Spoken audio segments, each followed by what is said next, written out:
Assalamualaikum warahmatullahi wabarakatuh dan salam sejahtera buat semua pelajar tingkatan 2. Baik, bersama lagi dengan saya Cikgu Faiz dalam channel saya. Hari ini kita akan menyambungkan lagi sesi PDPR kita bagi bab 8, iaitu tajuk pengasasan Kerajaan Kedah Kelantan Negeri Sembilan dan juga Perlis. Okey, sebelum tu cikgu harap di hadapan kamu telah bersedia dengan lembaran buku teks kamu. Okey, kamu boleh buka terus buku teks kamu pada muka surat 136 dan juga 137. Jadi sebelum itu, apa yang akan anda pelajari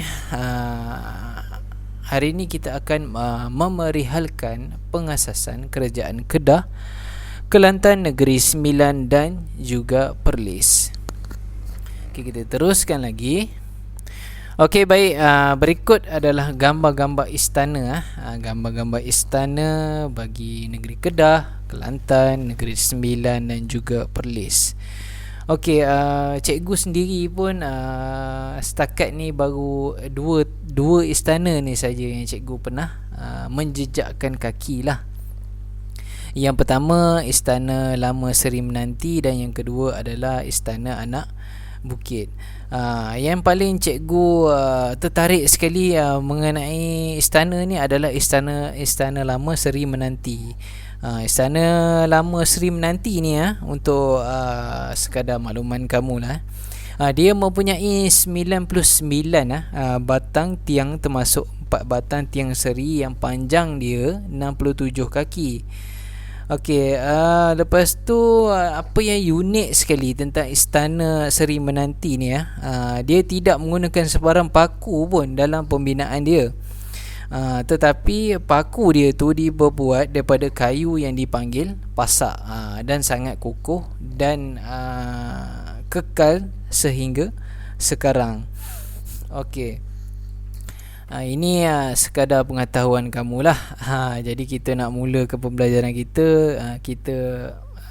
Cikgu lebih suka tayangkan gambar supaya dia akan menaikkan lagi minat kamu untuk lebih mendalami mengenai tajuk ini. Okey, untuk tajuk ni kita cuma akan belajar tentang pengasasan sahaja. Kita tidaklah go through kepada sejarah yang lebih mendalam mengenai negeri-negeri ini. Kita cuma nak tahu saja secara asas pengasasannya. Okey, pengenalan. Pengasasan Kerajaan Kedah Kelantan Negeri Sembilan dan Perlis merupakan penerusan kegemilangan Kerajaan Alam Melayu. Okey, Kedah merupakan kerajaan terawal. Kalau kamu pernah dengar orang cakap ataupun cikgu kamu ke apa ke pernah cakap tentang Kerajaan Kedah Tua, sinonim lah dengan dia punya nama Kedah Tua tu, kita tahu dia sebagai kerajaan yang terawal. Okey, Kelantan Negeri Sembilan dan Perlis diasaskan selepas berakhir Kesultanan Melayu Melaka. Okey, kita teruskan lagi. Okey, yang pertama kamu boleh buka muka surat 138, Kerajaan Kedah. Okey, tengok pada perkataan yang cikgu boldkan ini. Kerajaan Kedah diasaskan oleh keturunan raja yang datang dari Parsi. Okey, kat mana Parsi ni? Parsi ni dia antara suku yang tergolong dalam bangsa Iran, menggunakan bahasa Parsi dan juga persamaan dalam kebudayaan bangsa Iran yang lain. Ia adalah suku majoriti di Iran dan minoriti di beberapa negara lain seperti Kuwait, Turki, Emiria, Arab Bersatu, Iraq. Jadi kita kata orang Timur Tengah lah senang, orang Arab lah senang cerita. Okey, jadi pada masa tu datanglah seorang, nama dia Maharaja Derbar Raja. Dia dari Parsi, datang ke Kuala Sungai Merbuk. Ni gambar ni. Tengok gambar ni sama dalam buku teks kamu. Pada sekitar tahun 630 Masihi. Okey, kamu boleh tengok dia punya flow ni. Macam mana ahli sejarawan dia tahu tentang kedatangan raja daripada Parsi ni? Okey, dia merujuk kepada dua sumber utama pengasasan kerajaan Kedah ni. Kamu boleh tengok dekat bawah ni iaitu naskah Al-Tariq Salasilah Negeri Kedah yang mencatatkan pengasasan pertama datang daripada Parsi, dan yang kedua ialah naskah Hikayat Merong Mahawangsa yang mencatatkan pengasasan pertama daripada keturunan Rom. Sarjana berpendapat Rom ialah Parsi pada masa tersebut, bukannya Rom yang di Itali tu. Jangan salah faham pula. Itu sekadar pengetahuan saja. Okey, kita sambung lagi tadi. Maharaja Derbar ni dia daripada Parsi, dia datang ke Kuala Sungai Merbuk ni. Jadi pada masa tu ada dua ketua orang Melayu nama dia Tan Dermadewa dan juga Tun Perkasa. Dia pergi menghadap Maharaja Derbar ni dan melantik Maharaja Derbar ni menjadi Raja Kedah. Jadi pemasyuran Maharaja Derbar Raja ni sebagai Raja Kedah telah disusuli dengan pengiktirafan alat kebesaran yang dibawa daripada Parsi, iaitu nobat. Apa dia nobat ni? Nobat ni macam alat muzik lah ini pun kadang-kadang ditanya dalam soalan. Okey, nobat ni diwarisi sebagai antara alat kebesaran diraja lah dalam kerajaan Kedah sehingga hari sekarang. Okey, seterusnya baginda dia kemudiannya membina pusat kerajaan di Sungai Mas. Ni dalam gambar ni. Ni adalah Sungai Mas. Okey. Kawasan pemerintahan kerajaan Kedah ni terus berkembang melalui pembukaan kota. Ni kamu boleh tengok pada muka surat 139. Ni ada gambar peta ni. Ni yang gambar yang macam apa ni? Macam cikgu pun tak tahu bentuk apa ni. Jadi ada berapa ni? 1, 2, 3, 4, 5, 6, 7, 8. Jadi ada 8 kota ataupun pusat pentadbiran baharu.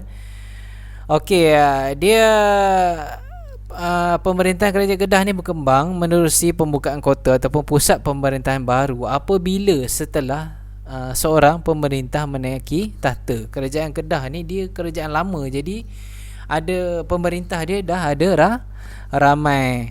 Selain itu juga, apa tujuan dia buka kota ni? Tujuan dia adalah untuk sebagai strategi menghadapi ancaman daripada dalam dan dari luar. Masa tu ramai yang serang Kedah ni, Siamnya lagi apa lagi, banyaklah kerajaan lain, kerajaan Aceh dan sebagainya lah. Okey, kerajaan Kedah ni dia diasaskan sekitar abad ke-7 dan kekal lah sehingga hari ni lah menerusi penggantian pemerintah daripada jurai keturunan pengasasannya. Maksudnya dia bersambung lah daripada keturunan yang mengasaskannya lah. Kedudukan Kuala Sungai Merbuk ni dalam gambar ni, yang menghala ke Selat Melaka. Ni Selat Melaka lah ni, laut ni. Laut ni Selat Melaka. Okey, dan Gunung Jerai. Gunung Jerai ni, ni gambar Gunung Jerai ni kan. Telah menarik perhatian kehadiran pedagang-pedagang luar dan menjadi kawasan tumpuan pedagang dan menjadikan Kedah ni sebagai pusat perdagangan yang muncul sebagai sebuah negeri yang sangat makmur. Okey, itu sedikit tentang kerajaan Kedah. Jadi cikgu harap kamu boleh faham. Kita teruskan lagi. Okey, kerajaan Kelantan. Kelantan. Kelantan ni kalau siapa yang tak tahu tu sangat pelik lah. Kelantan ni kalau sebut kat mana-mana, kita pergi mana-mana pun mesti ada orang Kelantan. Kelantan ni cikgu paling suka. Cikgu paling suka sebab makanan dia. Sebab makanan dia. Lagi satu, tempat dia, tempat pelancongan dia pun cantik-cantik di pantai timur. Okey, Kelantan ni dia merupakan sebuah wilayah yang dikuasai dan bergabung dengan kerajaan Patani pada masa dulu. Pengasasan kerajaan Kelantan ni, kerajaan Kelantan merupakan hasil daripada penyatuan dua wilayah oleh putera pemerintah tempatan. Ini pun kadang-kadang ditanya dalam soalan. Okey, kita tengok dia punya kronologi dia, urutan peristiwa dia. Kamu boleh buka buku teks kamu pada muka surat 140. Okey, Kelantan dia merupakan sebahagian daripada negara Patani, negara Patani besar yang diasaskan oleh Raja Sakti I pada tahun 1650. Jadi kalau kamu tengok negara Patani besar ni, dia punya jajahan dia sangatlah besar sehingga ke Kuala Terengganu. Padahal Patani ni atas lagi. Kalau sekarang dia duduk dalam kawasan 3 wilayah selatan Thailand.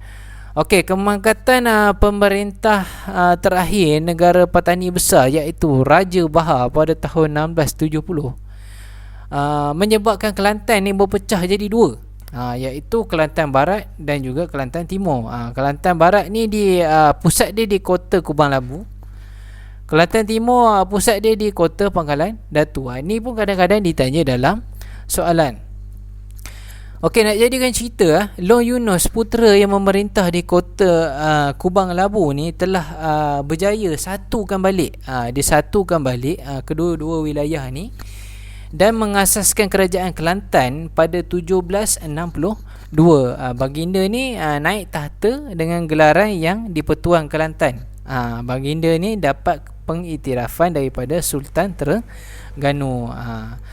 Okey, pada tahun 1717 Baginda memindahkan pusat pentadbiran ke Kota Galuh di timur tebing Sungai Kelantan. Okey, Baginda juga telah mengarahkan pembinaan Masjid Kampung Laut yang merupakan simbol pentadbiran Islam di Kelantan. Okey, sebab itulah kita tak heran kalau Kelantan ni dipanggil Serambi Mekah, sebab Kelantan ni antara pusat pendakwahan Islam yang sangat termasyhur pada zaman dahulu sehingga sekarang. Okey, kamu boleh tengok pada muka surat 141. Sultan Mahmud II, dia ni merupakan pemerintah yang paling masyhur lah. Antara banyak-banyak pemerintah ni dia paling masyhur. Dia jadikan Kota Baharu sampai sekarang Kota Baharu ni sebagai pusat pemerintahan. Istana Balai Besar telah dibina sebagai tempat bersemayam dan pentadbiran kerajaan Kelantan. Baginda juga menguatkuasakan undang-undang syarak.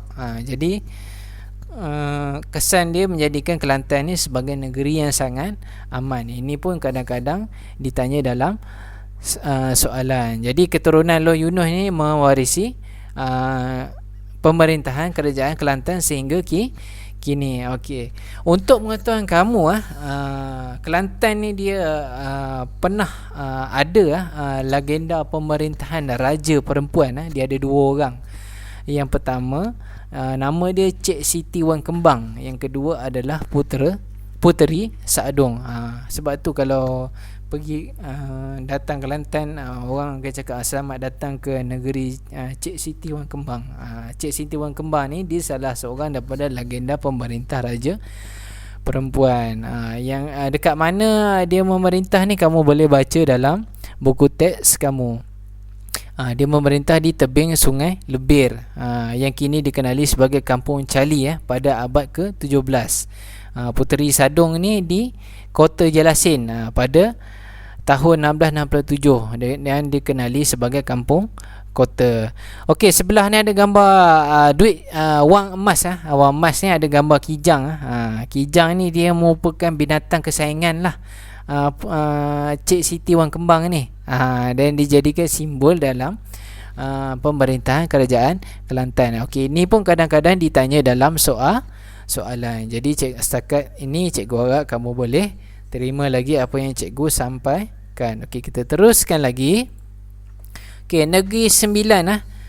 Negeri Sembilan ni kalau sebut je Negeri Sembilan ni, dia memang sinonim dengan masyarakat Minangkabau.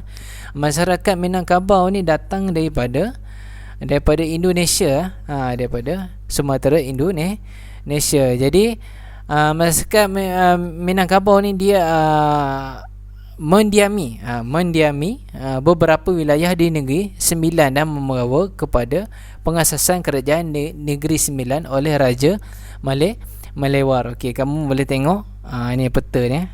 Peta ni. Sebelah ni Indonesia, sebelah ni Malaysia. Jadi orang Minangkabau ni daripada kawasan Padang, daripada sini dia dah pergi ke Siak dan terus ke Negeri Sembilan. Okey, kita tengok kronologi dia. Okey, Negeri Sembilan ni asal dia merupakan naungan Kesultanan Johor Riau. Jadi pada abad ke-15 orang Minangkabau yang berasal daripada Sumatera dia merantau pergi ke Negeri Sembilan. Jadi pada tahun 1770 4 penghulu luar terdiri daripada Sungai Ujong, Jelebu, Johor dan juga Rembau hantar utusan jemput anak Raja Minangkabau di Sumatera bagi dijadikan raja di Negeri Sembilan. Maka Raja Minangkabau pun setuju dan utuskanlah Raja Melewah ni untuk jadi pemerintah di Negeri Sembilan. Jadi Raja Melewah ni pun mengasaskanlah Negeri Sembilan dan berpusat di Seri Menanti pada tahun 1773. Dia pakai gelaran Yang Tuan Seri Menanti dan mendapat pengiktirafan daripada pemerintahan Kesultanan Johor Riau. Jadi kita belajar kesultanan ni semuanya berkait. Okey, ini pun kadang-kadang ditanya dalam soalan apa gelaran yang dia pakai. Okey, kamu pun mesti nak tahu kenapa dipanggil Negeri Sembilan. Negeri Sembilan ni dia merujuk kepada persekutuan 9 buah negeri. Dalam Negeri Sembilan tu 9 buah negeri dalam Negeri Sembilan. Okey, istilah Minangkabau tu pula membawa pengertian kepada kawasan atau daerah. Okey, 9 buah negeri tersebut ialah Sungai Ujong, Jelebu, Jempol, Johor, Rembau, Tampin, Ulu Muar, Inas dan juga Gunung Pasir. Ini pun kadang-kadang ditanya dalam soalan. Negeri itu bukanlah negeri macam kita ni. Maksudnya dia punya daerah dia lah dalam Negeri Sembilan. Itulah yang dapat nama Negeri Sembilan. Okey, tengok pada muka surat 143. Okey, atas kali ni Yang Tuan Entah dia merupakan antara pemerintah yang masyhur. Jadi tradisi melantik pemerintah dari Minangkabau ini berakhir setelah Yang Tuan Lenggang mangkat. Jadi Petabalan Yang Tuan Radin, petua petabalan kepada Yang Tuan Radin, putera kepada Yang Tuan Lenggang tadi pada tahun 1830 menandakan bermulanya sistem penggantian warisan pemerintah tempatan daripada keturunan Yang Tuan Radin. Tapi kuasa nak memilih Yang Tuan ni kekal ditentukan oleh Undang yang 4, iaitu Sungai Ujong, Jelebu, Johor dan Rembau. Dia macam dia punya inilah, orang kata apa, Dewan Negeri dia lah, macam tu lah. Jadi yang nak tentukan tu dia mesti melalui dia punya mesyuarat. Okey, jadi itu untuk Negeri Sembilan. Cikgu harap kamu boleh faham ni. Kamu boleh tengoklah ni, sini ada dia punya peta persekutuan 9 daerah atau negeri dalam Negeri Sembilan lah pada peringkat awal. Okey, kita teruskan lagi. Okey, untuk yang terakhir pada hari ini adalah Kerajaan Perlis. Okey, Kerajaan Perlis ni dia melibatkan pengaruh Kedah dan juga Siam. Sebab Perlis ni dia duduk paling atas dalam peta Malaysia pun dia duduk paling hujung. Okey, pelantikan Sheikh Hussein Jamalulai sebagai pemerintah merupakan asas kepada pembentukan Kerajaan Perlis. Ini pun kadang-kadang ditanya dalam soalan, siapa yang menjadi pemerintah kepada Perlis. Okey, kita tengok kronologi dia. Peringkat awal Perlis ni dia sebahagian daripada wilayah Kedah. Okey, pada masa tu Sultan Kedah, Sultan Muhyiddin Mansur Shah atau Sultan Diauddin Mukram Shah 1 dan Sultan Diauddin Mukram Shah 2 dijadikan Perlis ni sebagai pusat pemerintahan kerajaan pada masa tu. Jadi Sultan Muhyiddin Mansur Shah, Sultan Kedah ke-14, telah membina kota Sena dan menjadi asas kepada perkembangan Bandar Kanga. Okey, kat mana kota Sena ni? Okey, kita tengok balik yang Kedah tadi. Okey, ni kota Sena, dia duduk dekat atas ni. Ni dalam Perlis ni. Padahal ini Kedah kan. Okey. Sultan Diyaudin Mukarram Shah I, Sultan Kedah ke-15, dia asaskan dan membangunkan kota Kayang yang mempengaruhi kawasan pelabuhan Kuala Perlis dan juga kota Keran. Okey, baginda mangkat dan dimakamkan di kota Kayang, Perlis. Padahal dia masa tu adalah pemerintah kerajaan Kedah. Okey, Sultan Diyaudin Mukarram Shah II, Sultan Kedah ke-21, dia membangunkan kota Kayang II semasa jadi Raja Muda, membentuk Mukim Arau dengan melantik Syed Harun Jamalullah sebagai penghulu pada tahun 1798.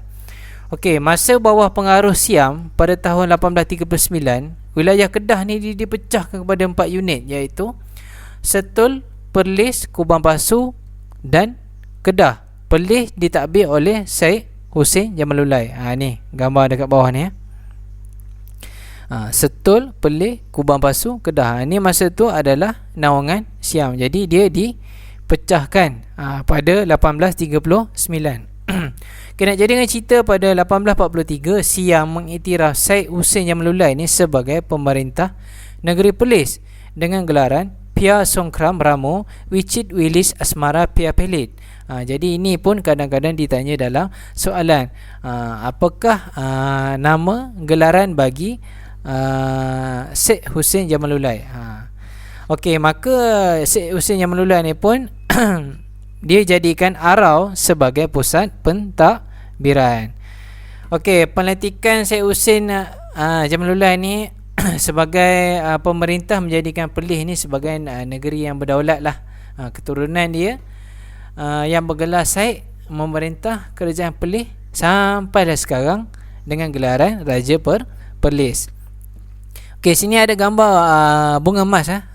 Bunga emas ni apa dia? Bunga emas ni dia sepohon bunga emas dan perkakas pengiring dengan kadar yang tertentu oleh pihak raja dan kerajaan Siam. Bunga emas ni dihantar kepada kerajaan Siam di Bangkok setiap tahun sebagai tanda persahabatan dan menjamin keselamatan.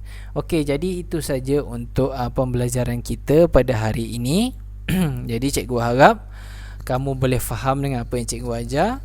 Sila lengkapkan pautan Google Form yang telah cikgu sediakan. Guna pengetahuan daripada video yang telah kamu tonton dan juga buku teks sebagai panduan untuk menjawab soalan tersebut. Pelibatan kamu akan cikgu rekodkan. Sehingga kita berjumpa lagi pada bahagian kedua kelas yang akan datang. Sehingga itu saja pembelajaran kita pada hari ini. Terima kasih. Bye-bye.